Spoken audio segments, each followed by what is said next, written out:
tear you apart if you call on me, my pretty boy. Not gonna help you pick up your heart. Well, mama dear, you were so right. Those pretty girls, they tore me apart. I should've listened to your words, 'cause I'm broke with a broken heart. So come on, Sarah, tell them how you crushed my cerebellum. Jenny, I know how you broke my lymph nodes. I know, my pretty city, you went and sold my kidney, but at least you left me one.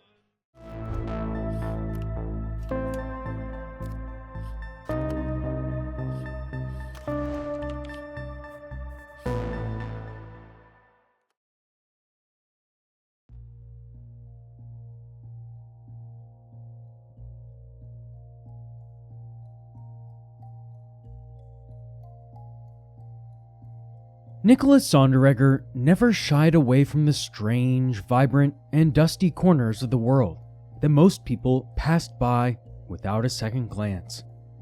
He was raised in Southern California with 2 brothers, and by all accounts, was deeply connected to his family, particularly to his late father Walter, whose memory Nicholas often honored in old photo posts. The early years, they mattered to him. His Instagram occasionally dipped into nostalgia, calling back to school days, family vacations, and the kind of timeless joy that defined his bond with his parents and siblings. But Nicholas would be the first to tell you he wasn't stuck in the past. He simply carried it with him. By trade, he poured concrete and did construction work, but creatively, he was a floodgate, an artist in every sense of the word. He spray-painted murals, foraged for edible flowers, recorded jam sessions with his buddy Steve, played the ukulele, and did surrealist makeup just for the hell of it.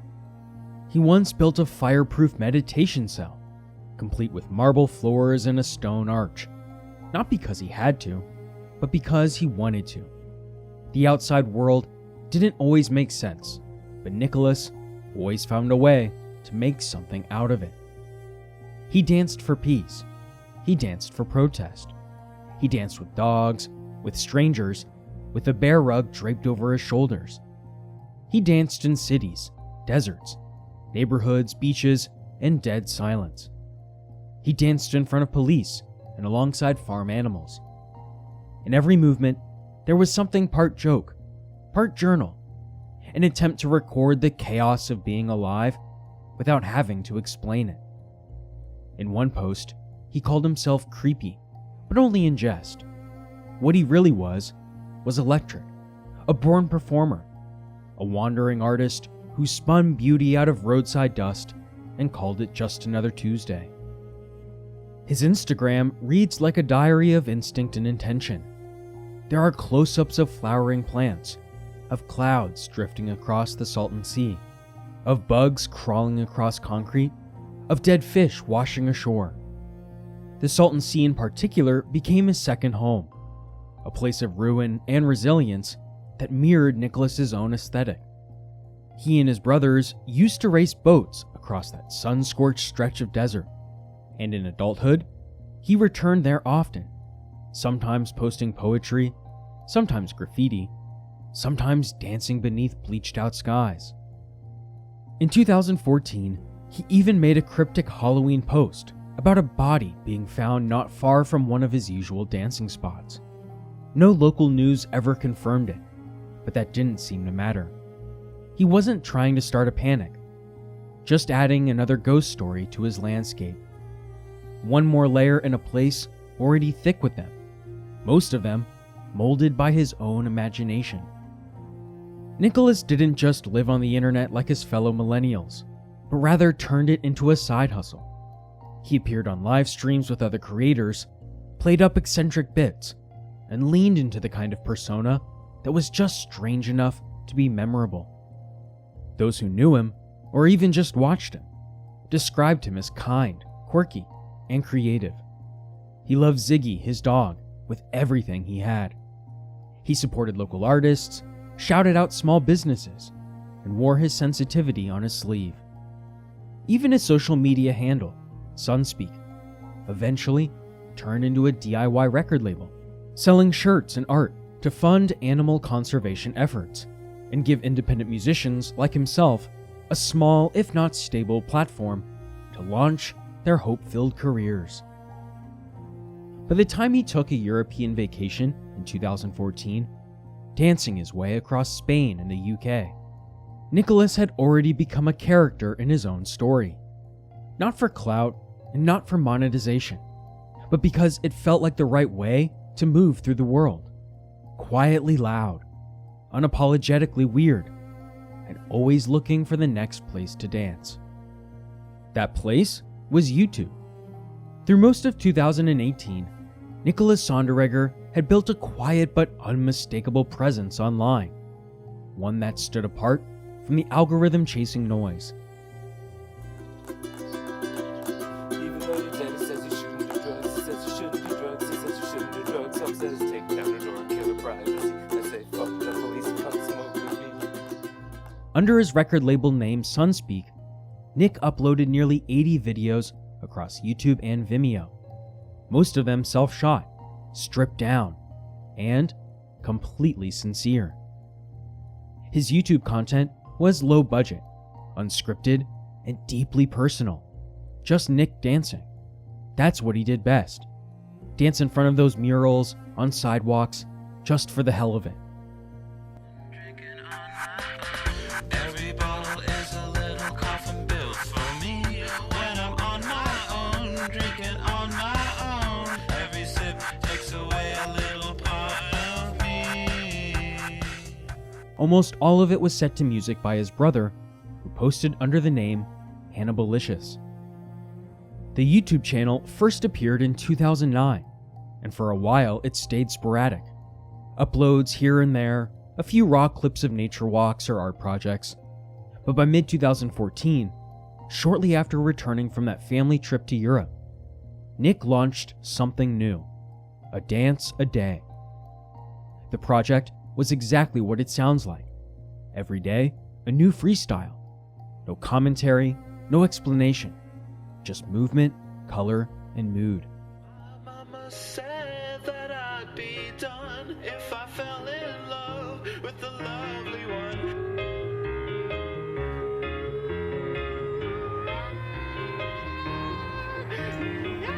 Those girls, they took the rest of me, but only you keep on stealing.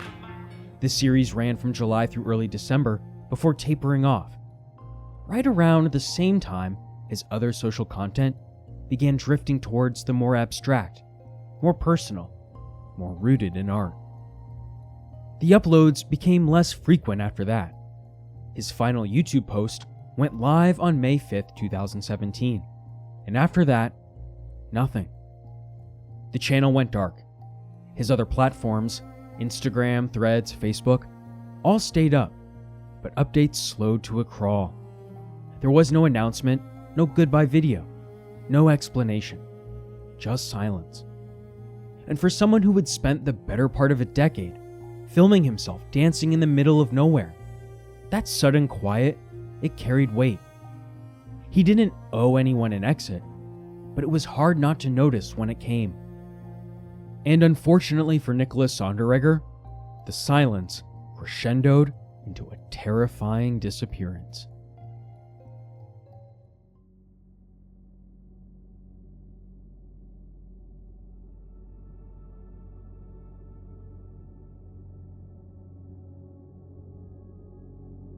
On the night of September 7th, 2018, Nicholas Sonderegger vanished into the shadows of a ghost town. He had been crashing with a friend named Austin at Salton Sea Beach, a decaying stretch of the California desert where dead fish rot in the sun. Graffiti covers abandoned trailers, and the line between homelessness and squatting has long since blurred. Around 2 o'clock in the morning, the two heard a scream. Austin described it as female, distant, maybe even echoing across the town. They debated going to check it out, but nothing came of it. Eventually, though, Austin went to bed. and when he woke up the next morning, Nick was gone. Not just missing, gone. His wallet, his keys, his car, all of it gone. Austin searched the area himself before filing a report. Local authorities, though, they barely moved.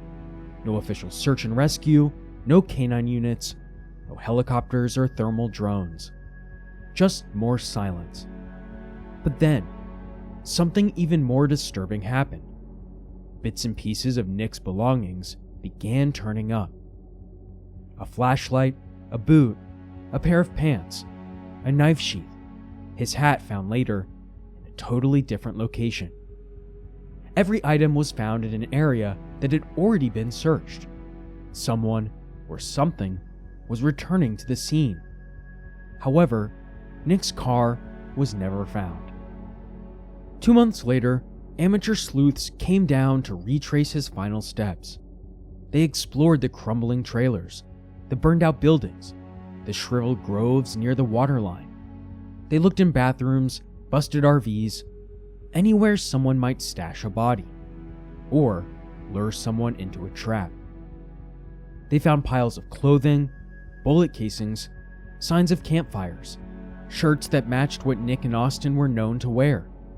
One pile included a checkered flannel, Austin's signature. It felt staged, eerie, like whoever did this was still playing games. They combed through the, quote, secret compound, a makeshift base that Nick and Austin had been using for their own projects. Art, music, dancing videos. The tents and bar setup were still there. And near the shore, where the land melts into toxic sludge, Nick's pants and boots were found, along with some unidentifiable bones. No footprints in the mud, no drag marks, just absence. Inside a nursery, they found a green object that didn't seem to belong, and just everything about the place felt off. Locals told stories of other bodies. A man who shot himself in his car by the water. A corpse found past the bushes where kids used to play. One man just shrugged and said, quote, "Stuff happens here. Everyone knows it." It's impossible not to think back to Nick's strange Instagram post from Halloween 2014, the one where he claimed a body had been found 300 feet from where he was dancing. Maybe it was a joke, but maybe it wasn't. Austin and the online investigators all agreed on one thing. Nick didn't just wander off. Someone likely killed him. Someone who knew the area. Someone who wanted the evidence to be confusing, disjointed, found in fragments, and above all, blended in. The fact that items reappeared in cleared spaces suggests the crime scene was being manipulated or watched. But still, no real search, no justice, no law enforcement, just the dry wind of the desert blowing over a town that forgets people faster than it buries them.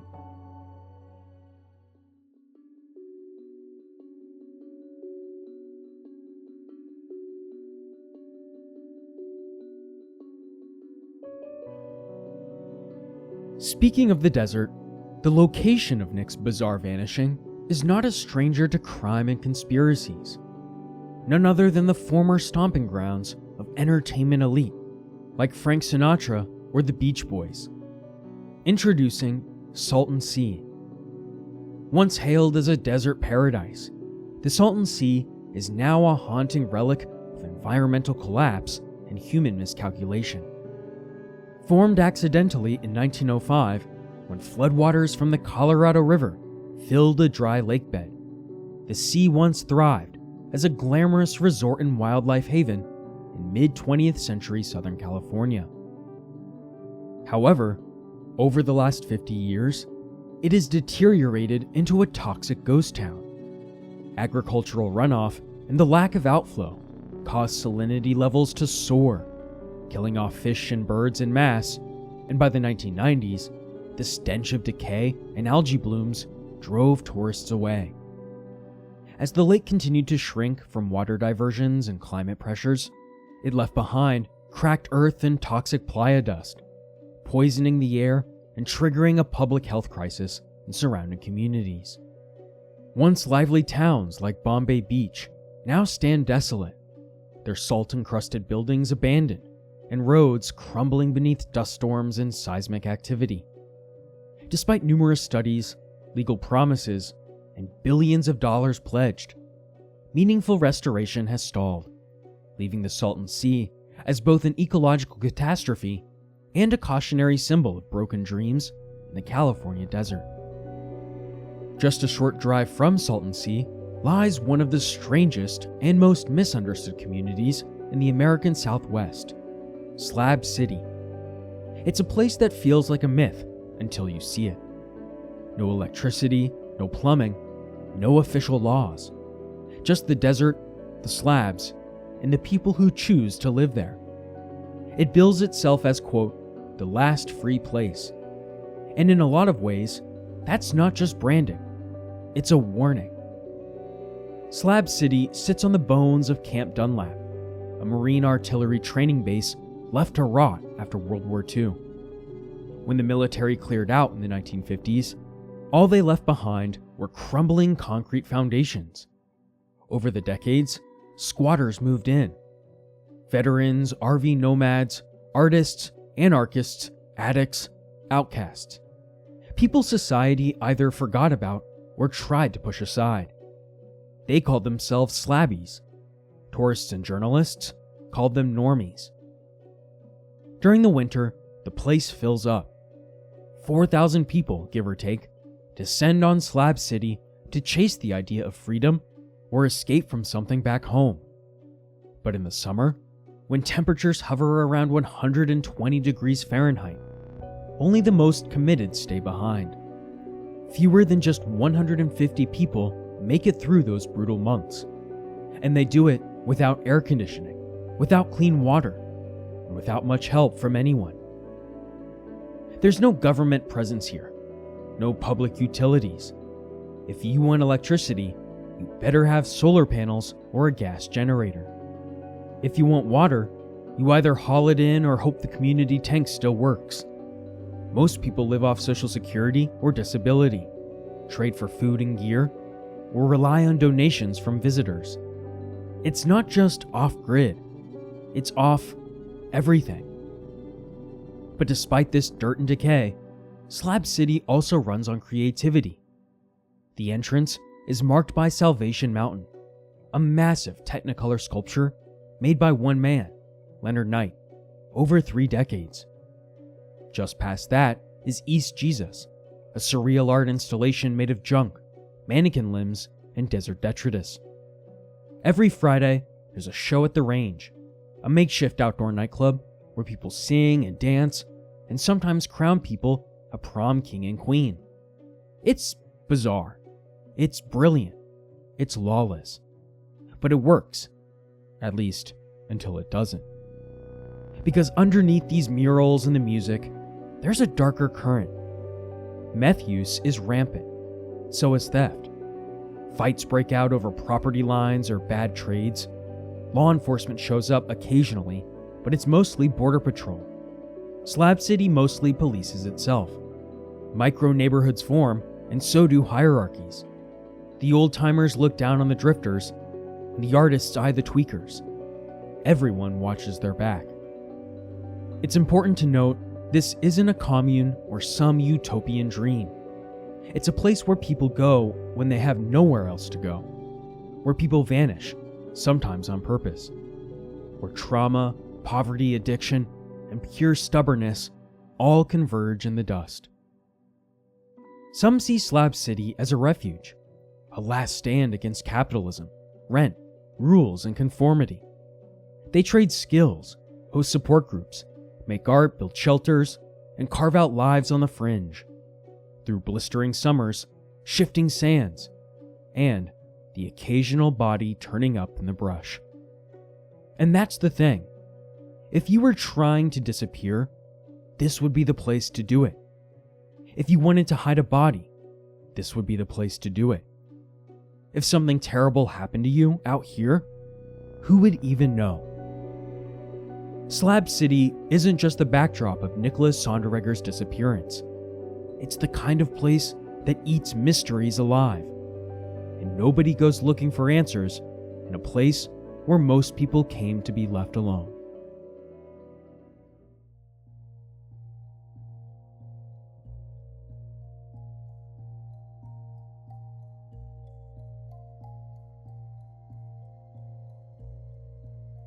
In the months after Nick disappeared, a second wave of information started to emerge, much of it conflicting, some of it disturbing. The same group of amateur sleuths who initially retraced his steps returned to the Salton Sea with a deeper investigation. What they uncovered raised more questions than it answered. The first cracks appeared in the timeline. Austin, the friend who last saw Nick alive, initially told the group he'd found Nick's flashlight and, later on, his shirt and hat under the trees. But Nick's cousin, Christina, later emailed that both of Nick's boots had been found, along with his flashlight, hat, shirt, and even his wallet, which supposedly still had $38 inside. See, according to Austin, the wallet was never found. He also only ever mentioned one boot. Christina also claimed that body imprints were found near the flashlight and shirt. That detail never came up in Austin's version of events. It's not just a matter of minor details. When one side is reporting physical evidence that the other denies even existed, something is off. Either memories are faulty, or someone is actively misrepresenting the facts. Austin, for his part, became increasingly elusive. Despite being Nick's closest friend and the last person to see him alive, he dodged follow-up calls from the sleuths and avoided meeting up when they returned to the search. He ghosted them after their first video call, then again after they asked about Nick's uncle. His explanations started to shift. First, he said Nick was definitely murdered. Later, he floated the idea that Nick had run off to Slab City to live off the grid. That same uncle Austin was hesitant to discuss, he suddenly gave Austin a truck and offered him work after Nick went missing. The sleuths say the man had a criminal record and a stint in prison, though they couldn't confirm the details. Still, the timing of that generosity toward a young man with no job or stable place to stay set off alarms. Maybe it's nothing, but maybe it was hush money.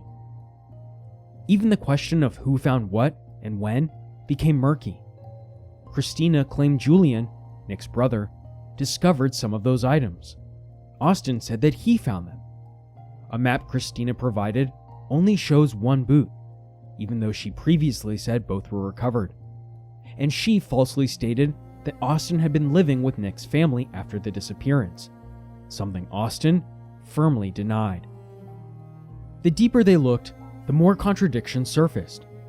Christina, acting as a kind of unofficial family spokesperson, forwarded a list of questions allegedly written by Julian, the brother. But those questions referred to Julian in the third person, suggesting Christina may have written them herself after all. The questions were also strangely pointed, subtly accusing Austin, while the family publicly claimed they didn't suspect him of anything. Either there's tension within the family that they're not admitting, or Christina's taking investigative matters into her own hands and muddying the waters in the process. Then came a new anonymous tip.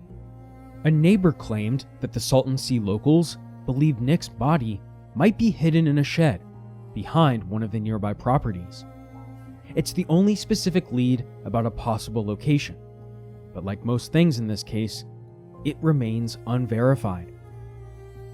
There was also one more critical detail Austin had never shared, until now. He told those amateur sleuths privately that Nick had started using a dangerous drug about a week before he vanished. According to Austin, Nick had been acting erratically. If that's true, it opens up another possibility entirely. Maybe Nick wasn't murdered. Maybe he wandered off. Maybe he overdosed. Maybe it was an accident. There's a possibility that nobody's hiding a crime, a possibility that this is a tragedy, not a cover-up. But with this case, even that explanation feels too neat. We're left with two wildly different versions of the truth, each contradicting the other on everything from evidence to timeline to behavior. And every time it seemed like the dust was finally starting to settle, a curveball came from the other side of the world. In 2019, roughly a year after Nick disappeared, an Australian government database showed a man with an almost identical name opening a business down under. It was enough to make some sleuths pause. Our missing YouTuber was named Nicholas Daniel Sonderegger. The man listed in the Australian records, Nicholas Dominic Sonderegger. Same first and last name, same spelling, same age range. The kind of name you don't expect to see twice, let alone halfway across the globe, right after someone's vanished without a trace. But as promising as that lead might sound on paper, it doesn't hold up under scrutiny. For one, Sonderegger is a surname with Swiss-German roots, uncommon in the US, but not unheard of in Europe or Australia. We were able to find multiple other Nick Sondereggers and other Dominic Sondereggers on platforms such as Instagram and LinkedIn. None of them are our Nick. And based on what we know, his online presence, his friends, his lifestyle, it's hard to picture him quietly resurfacing in a foreign country under a slightly tweaked middle name just to run a business out of nowhere. Just to double check, we investigated every single concrete and construction business found in the New South Wales 2120 postal code, where this Nicholas Dominic Sondereggers opened his business in 2019. None of those businesses feature an owner, executive, or employee that closely resembles our Nick Sonderegger. It's likely nothing more than a coincidence. A bizarre one, sure. But in a case like this, even false hope has a way of taking on momentum. As of today, a website dedicated to Nick's disappearance still hosts photos of the volunteer search efforts, the makeshift base camps, the drone flyovers, and thermal scans. But at the heart of it, we're still staring into a void. One man is gone, and everyone else is pointing fingers in the dark.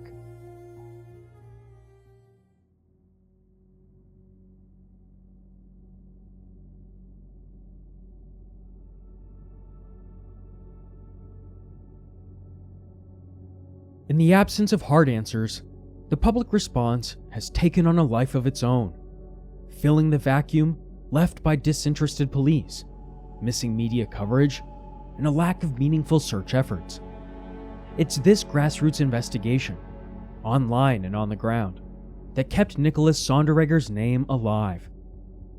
One constant through it all is suspicion towards Austin, the last person to see Nick alive. From the beginning, users questioned his choices. Why go to bed after hearing a woman scream? Why wait to raise the alarm? Why ghost the very people trying to help you find your missing friend? Yeah, maybe he's grieving in his own way. Maybe there's trauma involved, guilt even. But the silence hasn't done him any favors. His distance reads more like deflection than mourning. Then there's the setting, Salton Sea Beach, the place described in post-apocalyptic shorthand by those who've seen it. Meth dens, stray dogs, abandoned buildings tagged with gang signs, and just an overwhelming air of decay. Multiple viewers compare it to something out of Grand Theft Auto or Mad Max, the kind of place where, if something happens to you, no one will hear it, no one will help, and sadly, no one will care. It's that desolation that fuels so many of the theories, ranging from plausible to outlandish. Some wonder if the scream that Nick heard was a mountain lion, pointing out how feline screeches can mimic a woman's cry. But that theory doesn't sit well with most. They argue this wasn't wilderness. it was urban ruin, and the predators walking on two legs are far more likely threats than those walking on all four. More pressing is the complete failure of law enforcement. There were no large-scale search efforts, no national coverage, no follow-ups. Even if there's quiet, ongoing investigations behind the scenes, you wouldn't know it. Most suspect the case got filed, shelved, and forgotten. And in a place like Imperial County, California, where the resources are limited and disappearances aren't exactly rare, that tracks. Some have drawn comparisons between Nick and Christopher McCandless, the young man who vanished into the Alaskan wilderness and into the wild. Both were free spirits, deeply idealistic and drawn to isolation. But Nick wasn't alone in a forest where the threshold between nutritious and poisonous berries is nearly invisible.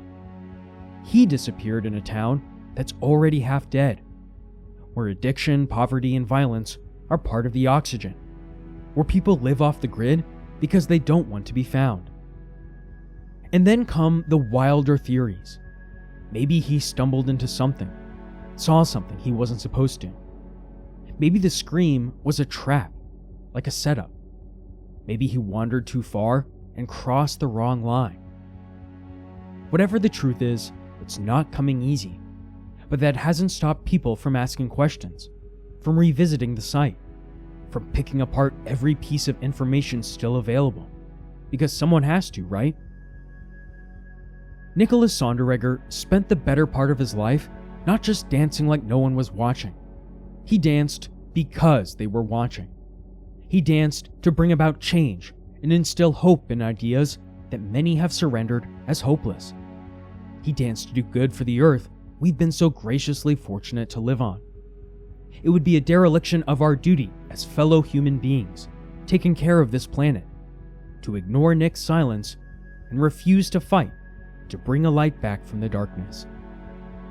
If you or anyone you know has any potential information in the case of Nicholas Sonderegger's disappearance, please call the Imperial County Sheriff's Office at 442-265-2105.